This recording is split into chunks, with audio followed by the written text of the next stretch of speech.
잠언 3장 6절 말씀은 저희가 좋아하는 성경 구절 중에 하나입니다. 우리 화면을 통해서 같이 한번 읽어볼까요? 너는 범사에 그를 인정하라. 그리하면 내 길을 지도하시리라. 한 번 더 읽어보겠습니다. 너는 범사에 그를 인정하라. 그리하면 내 길을 지도하시리라.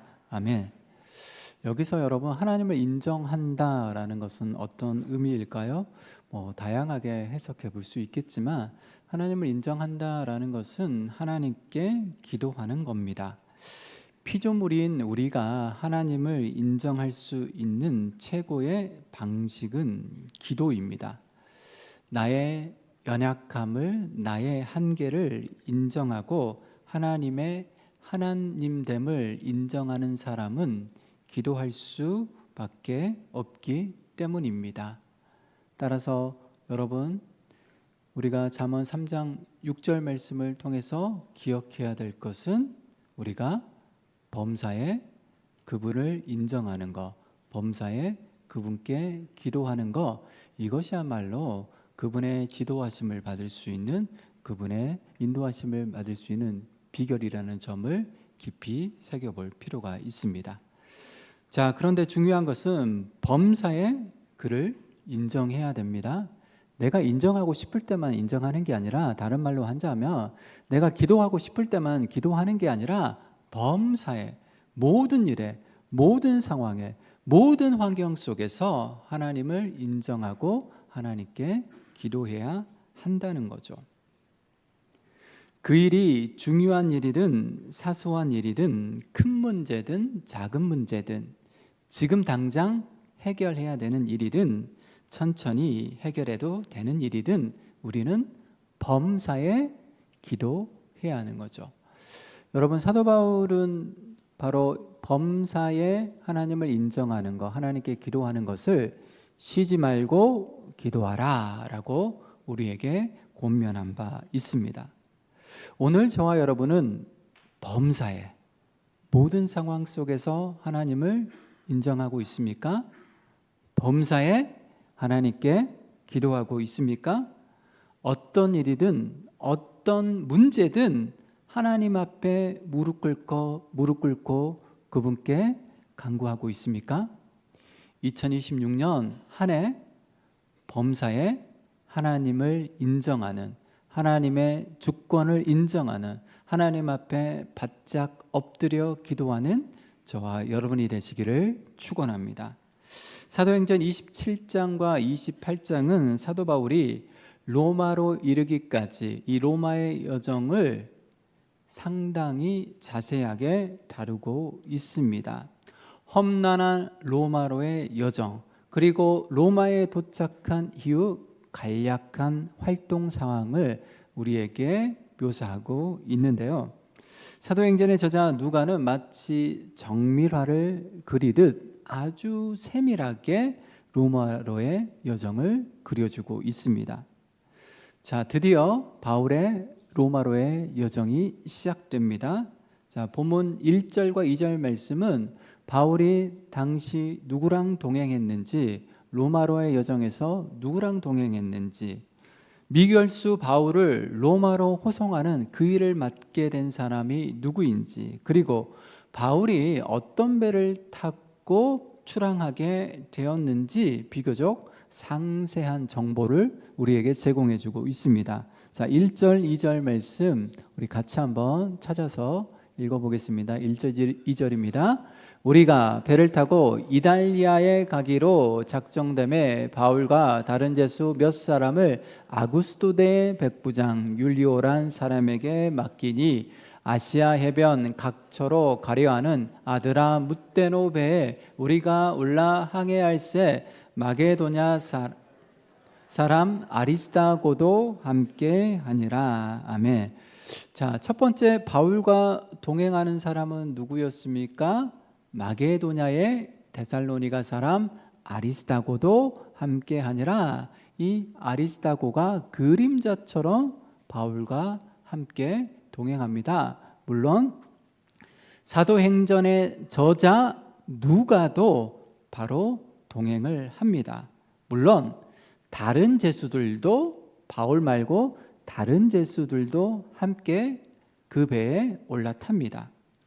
자, 두 번째, 미결수 바울을 로마로 호송하는데 책임을 지는 사람은 누구입니까? 전체적인 것들을 진두지휘하는 사람은 누구입니까? 황제 부대의 백부장 율리오, 본문에는 아우구스투스 로마 황제의 공식적인 명칭이죠. 그러니까 로마 황제의 백부장 율리오가 전적인 책임을 맡고 있습니다. 이는 로마를 향한 항해 주도권이 지금 미결수 바울에게 있는 게 아니라 백부장 율리오가 지고 있다는 사실을 넌지시 우리에게 가르쳐주고 있습니다.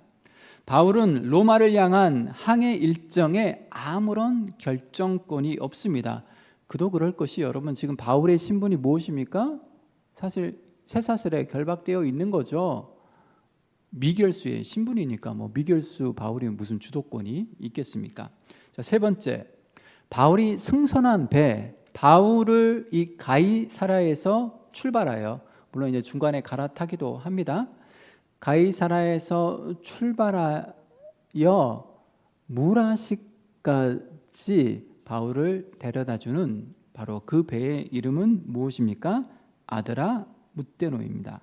자, 이 배는 아시아 연안을 따라서, 오늘날 우리가 생각하는 그런 아시아가 아닙니다. 소아시아, 오늘날 트리키의 연안을 따라서 운행하는 연안선입니다. 사실 여러분, 아드라무떼노는 지명입니다.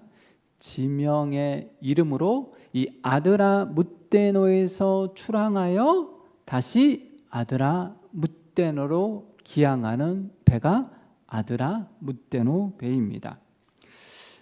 여러분, 무시아는 2차 전도 여행 중 예수의 영이 바울의 앞길을 막은 곳이기도 합니다. 한번 클릭 한번 해주시죠. 빨간색 박스 안에 있는 곳이 바로 아드라무떼노입니다.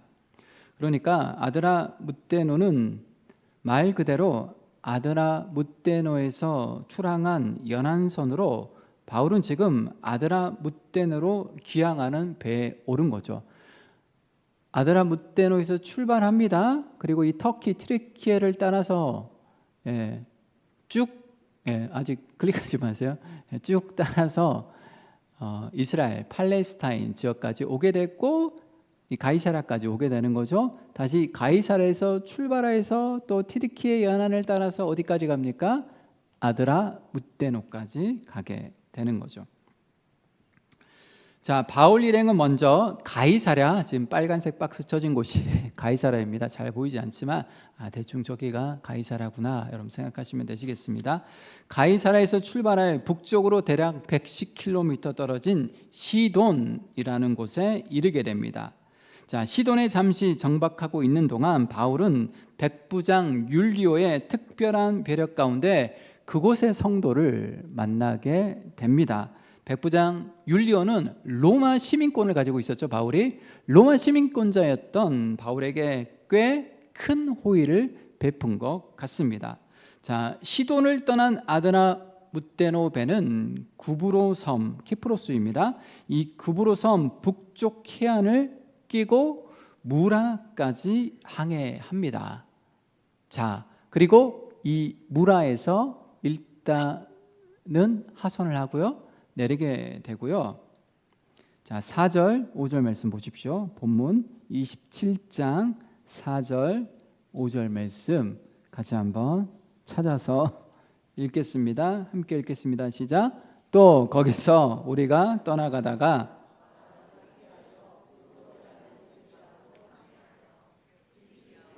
밤빌리아 바다를 건너 루기아의 무라시에 이르러. 아멘.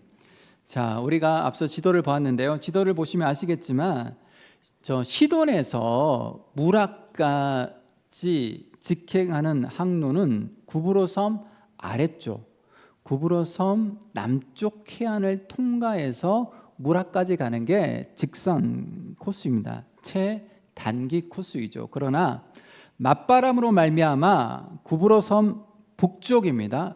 북쪽과 소아시아 대륙 사이를 선택하여 무라까지 항해하는 거죠. 그러니까 구브로 섬과 그 다음에 소아시아, 이 트리키의 섬 남쪽 그 사이를 통과하여 무라까지 당도합니다.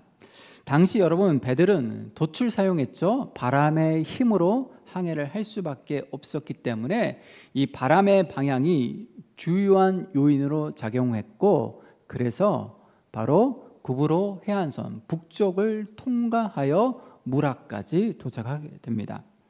아드라무떼노 배는 소아시아 연안을 따라 아드라무떼노로 가기 때문에 바울 일행은 무라에서 일단 하선해야만 했습니다. 왜냐하면 계속 그 배를 타고 있으면 저 위쪽으로 아드라무떼노까지 갈 수밖에 없기 때문이죠.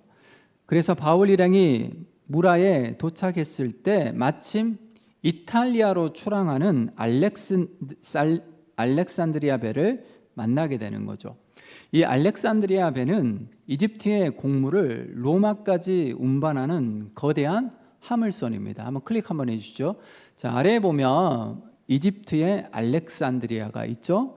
이 알렉산드리아에서 무라까지 클릭해 주시고요. 무라까지 가고 이 무라에서 어디로 가겠습니까? 로마, 이탈리아로 가게 되는 거죠.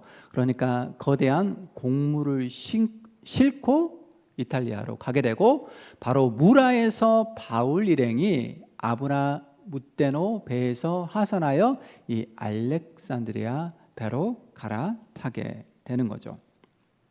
그런데 자, 문제는 저 무라에서 출발하면서부터 큰 어려움에 봉착하기 시작합니다.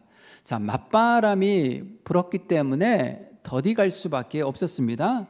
그래서 니도라는 곳을 어렵사리 지나 그레데 곧 크레타성의 미양까지 도착합니다. 자, 여기까지 오는데 생각보다 예상 밖의 여러 날이 흘러버렸습니다. 자, 9절 말씀 보십시오. 본문 9절 계속해서 읽겠습니다. 9절입니다. 시작. 여러 날이 걸려 금식하는 절기가 이미 지났으므로 항해하기가 위태한지라 바울이 그들을 권하여. 아멘. 자, 맞바람으로 말미암아 바울의 배가, 바울 일행을 태운 배가 더디 갔고, 금식하는 절기가 지나서 이 그레데 섬의 미양에 도착합니다. 이 금식 절기는 대속죄일을 가리킵니다. 7월 10일이죠. 그러나 우리가 쓰는 달력에 의하면 9월 말에서 10월 초에 해당합니다. 그러니까 생각보다 늦게 도착한 거죠. 자, 바울의 경험으로 볼 때 여러분, 이때는 항해하기 매우 위험한 때입니다. 우리가 여러분 계속해서 살펴보았듯이 바울은 오랜 시간을 배에서 지냈습니다. 바울은 주로 배편을 이용하여서 1차, 2차, 3차 전도 여행을 다녔습니다. 자, 고린도후서 11장 25절에 보면 여러분, 바울이 이 전도 여행 가운데 무려 몇 번이나 파선했다라고 고백하고 있습니까? 바다에서 3번이나 파선했고, 그래서 일주야를 바다에서 지낸 적이 있었습니다. 이런 바울의 경험을 미루어 볼 때, 바울이 생각해 볼 때 지금 이 시기에는 9월 말에서 지금 10월 초에 해당하는데요, 이 시기는 항해하기엔 매우 위험한 때이죠. 그래서 바울은 이 위험을 누구에게 알립니까? 전체적인 것을 진두지휘하고 있었던 백부장 율리에게 전달합니다. 10절 말씀 보십시오. 본문 27장 10절 같이 한 목소리로 읽겠습니다. 바울이 말하되 여러분이여, 내가 보니 이번 항해가 화물과 배만 아니라 우리 생명에도 타격과 많은 손해를 끼치리라 하되. 아멘. 사실 당시 지중해에서의 항해는 9월 중순부터 11월 중순까지는 매우 위험한 시기로 여겨졌고, 11월 중순부터 이듬해 2월까지는 아예 항해 금지 시기로 분류되었습니다. 따라서 여러분, 이 바울의 경고는 얼토당토한 말이 아니라 율리옥에 말하는 위험의 때를 이야기하지 않습니까? 상당히 타당한 의견이었던 거죠. 자, 이러한 바울의 의견이 여러분 어떻게 되었습니까? 11절 말씀 보십시오. 11절 계속해서 함께 읽겠습니다. 백부장이 아멘.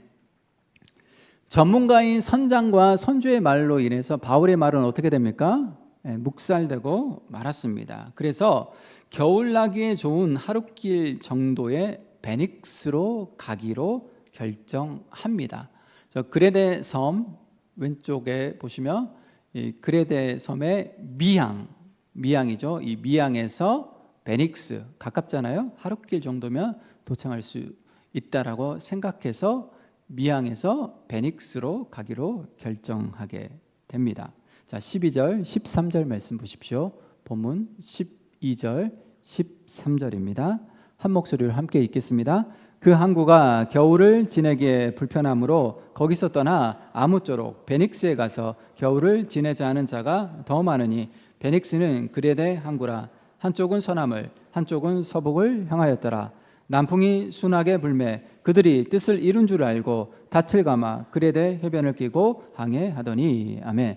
자, 소규모의 미항은 아무래도 겨울을 나기엔 여러모로 불편했습니다. 그래서 하룻길 정도의 위치에 있었던 보다 크고 안전한 베닉스로 이동합니다.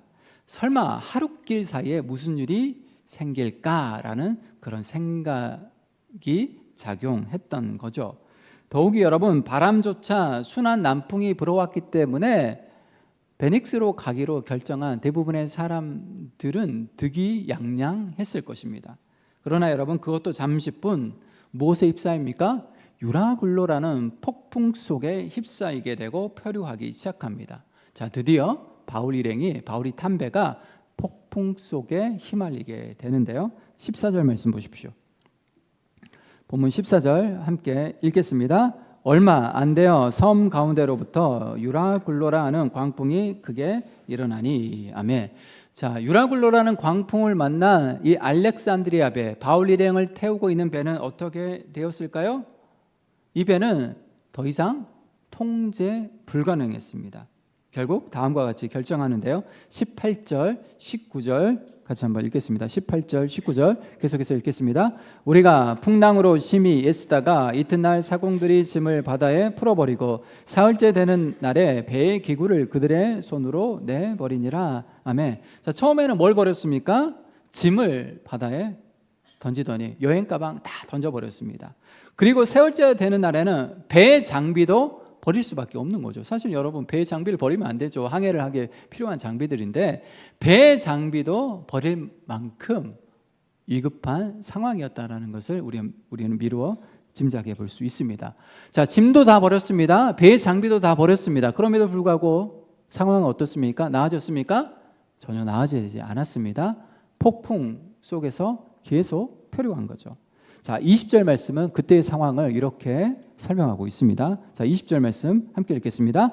여러 날 동안 해도 별도 보이지 아니하고 큰 풍랑이 그대로 있음에 구원의 여망마저 없어졌더라. 아멘. 살아남을 수 있다는 희망마저 꺾여 버린 거죠. 그래서 그들은 아예 먹는 일조차 그치고 죽는 날만을 기다리고 있었습니다. 그러니까 배 안에 타고 있는 모든 사람들을 지금 그들의 마음을 좌지우지하고 있었던 것은 죽음의 짙은 그림자였던 거죠. 여러분, 지금 바울 일행이 탄 이 알렉산드리아 배이지 않습니까?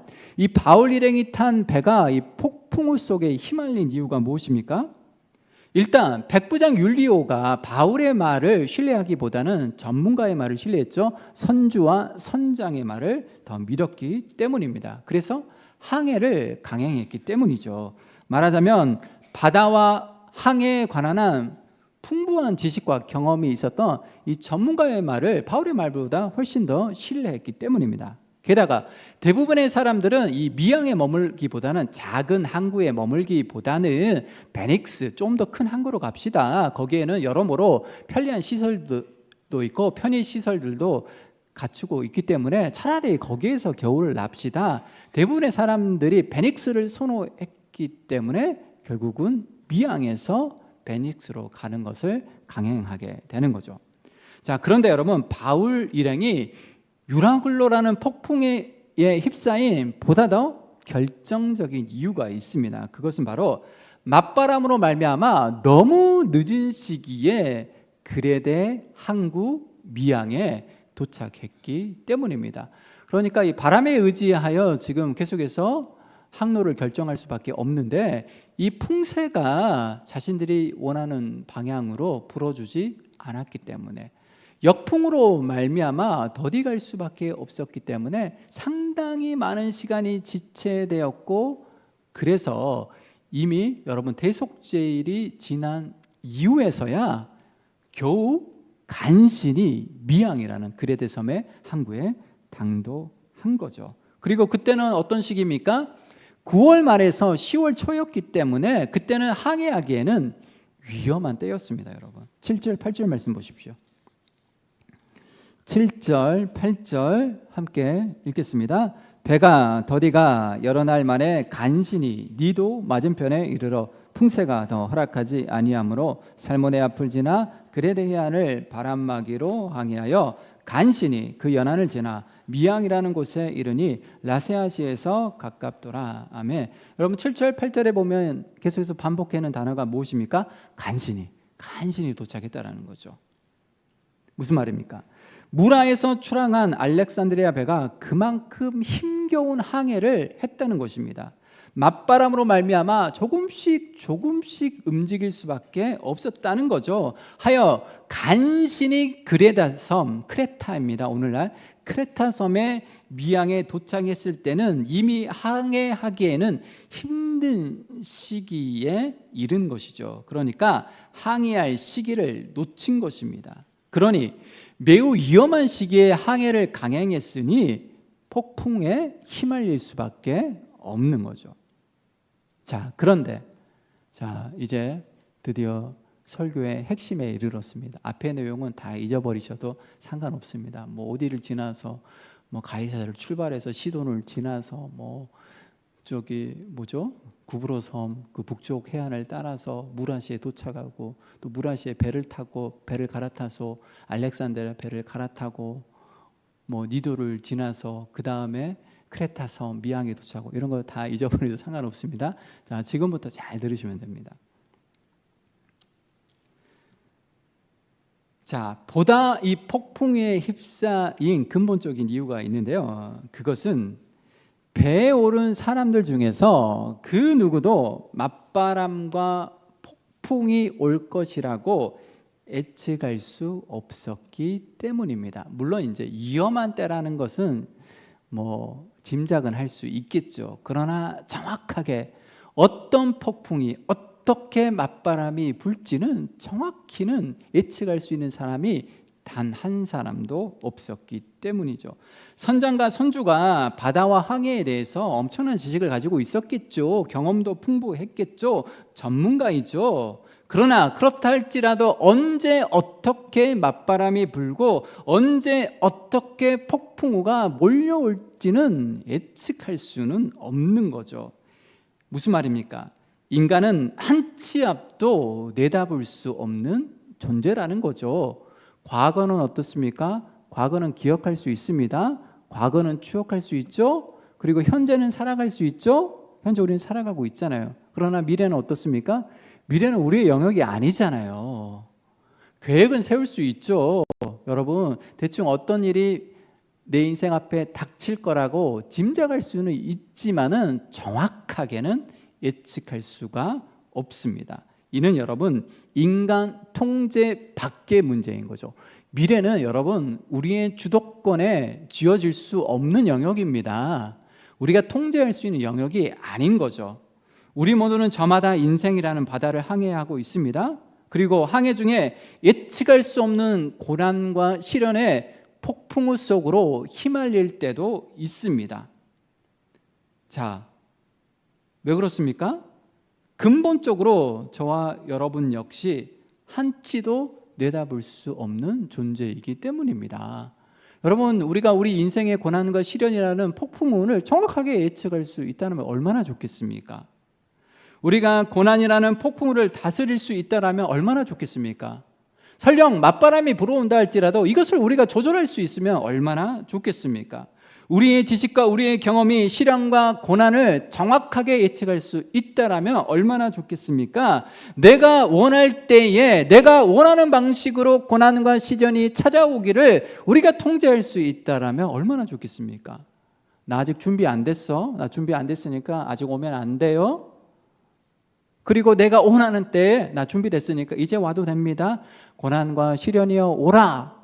이렇게 여러분 우리가 고난 앞에 시련 앞에 당당하게 외칠 수 있다라면 우리가 원하는 때 우리가 원하는 방식으로 오면 얼마나 좋겠습니까? 그러나 결코 우리가 통제할 수도 없고 우리가 조절할 수도 없습니다. 우리의 삶에 예고 없이 찾아오는 불쑥불쑥 찾아오는 고난과 시련은 우리가 어찌할 수 없는 영역인 거죠. 그래서 바울은 본문 21절에서 고백하고 있듯이 우리 역시 바울처럼 이렇게 고백할 수밖에 없는 거죠. 여러분 21절 보시면 제가 읽어드릴게요. 바울이 뭐라고 고백하고 있습니까? 여러분이요 내 말을 듣고 글에 대해서 떠나지 아니하여 이 타격과 손상을 면하였더라면 좋을 뻔하였느니라. 아멘. 무슨 말입니까? 좋을 뻔하였느니라. 내가 그때 그렇게 했으면 정말 좋을 뻔했다.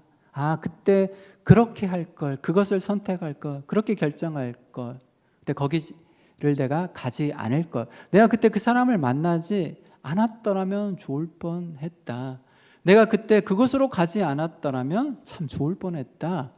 후회와 아쉬움과 한탄, 이게 여러분 우리 인간의 현 주소입니다. 우리가 할 수 있는 것은 미래를 예측할 수 없으니까 결국 우리가 할 수 있는 것은 후회, 한탄밖에 없는 거죠. 그래서 잠언 기자는 우리에게 다음과 같은 지혜의 말씀을 들려주고 있는데요. 잠언서 16장 9절 말씀입니다. 화면을 통해서 같이 한번 읽겠습니다. 사람이 마음으로 자기의 길을 계획할지라도 그의 걸음을 인도하시는 여호와시니라. 아멘. 그렇습니다. 우리 인생의 모든 때를 결정하시는 분은 누구입니까? 하나님 한 분밖에 없습니다. 우리 인생의 풍세, 곧 맞바람을 조절하시고 인생의 폭풍을 다스릴 수 있는 분은 하나님 한 분밖에 없는 거죠. 따라서 우리가 우리의 지식과 경험을 바탕으로 계획을 성취한다 우리의 계획을 세운다 할지라도 그의 걸음을, 우리의 계획을 인도하시는 분은, 성취해 주시는 분은 하나님 한 분밖에 없는 거죠. 우리의 삶은 결코 하나님의 통제권에서 벗어날 수 없는 거죠. 우리가 아무리 화려한 계획을 세우고 찬란한 우리의 미래를 꿈꾼다고 할지라도 우리의 인생이 우리의 계획대로, 우리의 생각대로 펼쳐지면 얼마나 좋겠습니까? 그러나 우리의 미래의 발걸음은 하나님 손에 있는 거고 하나님의 통제권의 안에 있다는 사실을 우리는 기억할 필요가 있는 거죠. 그러니 우리 걸음을 인도하시는 하나님 앞에 피조물인, 미래를 예측할 수 없는 고난과 시련의 폭풍과 언제 올지 예측할 수도 없고 그것을 통제할 수도 없고 조절할 수도 없는 피조물인 우리가 그 하나님 앞에 취해야 되는 마땅한 자세와 삶의 태도가 무엇이겠습니까? 다시 여러분 잠언 3장 6절 말씀 띄워주시죠. 같이 한번 읽어보겠습니다. 너는 범사에 그를 인정하라. 그리하면 내 길을 지도하시리라. 아멘. 여러분, 연약한 우리가, 한계 내에 있는 우리가, 미래를 예측할 수 없는 우리가, 후회와 한탄을 할 수밖에 없는 우리가 마땅히 하나님 앞에 취해야 되는 행동이 무엇이겠습니까? 범사에 하나님을 인정해야 하는 거죠. 그 인정하는 행위의 핵심이 뭡니까? 어떻게 하는 게 하나님을 인정하는 겁니까? 하나님께 기도하는 거죠. 범사에 하나님께 기도해야 되는 거죠. 범사에 하나님께 간구해야 되는 거죠. 범사에 하나님의 도우심을 구해야 되는 거죠. 범사에 겸손히 하나님 앞에 무릎 꿇어야 되는 거죠. 범사에 하나님 앞에 바짝 엎드려야 되는 거죠. 하나님의 하나님됨을 알고 나의 나됨을 정확하게 인지한 사람은 기도할 수밖에 없는 거죠. 엎드릴 수밖에 없는 거죠. 하나님의 도우심을 간절히 구할 수밖에 없습니다. 중요한 문제든 하찮은 문제든 사소한 문제든 큰 문제든 작은 문제든 지금 당장 내가 해결해야 되는 문제든 천천히 해도 되는 문제든 우리는 필히 하나님 앞에 바짝 엎드릴 수밖에 없습니다. 여러분 2026년이라는 배에 오른 사랑하는 성도 여러분, 이미 2026년 호라는 배가 이미 출항했습니다. 어떤 일이든 어떤 문제든 범사에 하나님 앞에 무릎을 꿇는 저와 여러분이 되시기를 축원합니다. 그리할 때 하나님의 인도하심을 받고 하나님의 지도하심 속에 거함으로 마침내 하나님의 뜻이 성취되는, 우리의 꿈과 우리의 계획이 성취되는 바로 그날을 목도하게 될 것입니다. 기도하겠습니다. 주님 감사합니다. 우린 연약합니다. 우린 부족합니다. 우린 어리석습니다. 우리가 계획하지만 그 계획대로 우리 인생이 펼쳐지지도 않습니다. 하나님, 때로는 우리가 예측할 수 없는 순간 불쑥불쑥 고난과 시련 속에 요동칠 때도 많이 있습니다. 그러하오니 나의 나됨을 인정하고 하나님의 하나님됨을 인정함으로 날마다 바짝 하나님 앞에 엎드려, 범사에 하나님 앞에 바짝 엎드려 기도하는 자로 살게 하여 주옵소서. 거룩하신 예수님의 이름으로 기도드리옵나이다. 아멘. 복음 찬송